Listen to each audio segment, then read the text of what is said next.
వరుసగా రెండో రోజు దేశీయ స్టాక్ మార్కెట్లు నష్టాల్లో ముగిశాయి.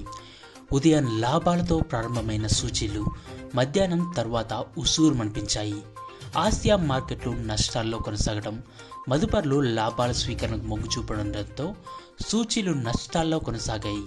చివరికి సెన్సెక్స్ 257 పాయింట్లు క్షీణించి 59,771 పాయింట్ల వరకు ముగించింది. నిఫ్టీ 59 పాయింట్లకు పైగా క్షీణించి 17,829 వద్ద ముగిసింది.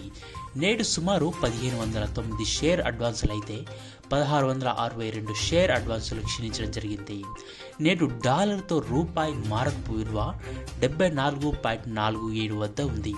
నేటి మార్కెట్లో L&T, Grasim industries, UPL, UltraTech cements, Asian paints షేర్లు ఎక్కువ లాభపడితే Sun Pharma, IndusInd bank, Bharti Airtel, Kotak Mahindra bank, ICICI బ్యాంకులు నష్టపోయాయి.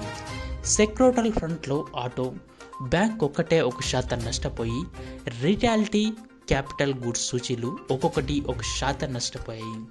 పండుగ వేళ ఇలాంటి నష్టాలు మార్కెట్పై తీవ్ర ప్రభావాన్ని చూపుతాయని ఇండస్ట్రీ నిపుణులు వెల్లడించడం జరిగింది. ఇదే సమయంలో దేశవాళీయంగా జియో, ఎయిర్టెల్, వొడాఫోన్ లాంటి కంపెనీలు కూడా దేశవాళీయంగా అభివృద్ధి పథంలో నడుస్తున్నాయి.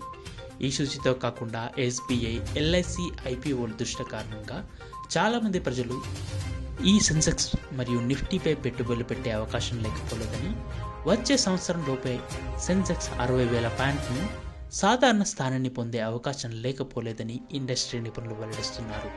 ఇదే సమయంలో మార్కెట్ నష్టాలను ఉద్దేశించి ఇవి తాత్కాలికమని, పండుగ సీజన్లో ఇవి సర్వసాధారణమని నిపుణులు వెల్లడించడం జరిగింది.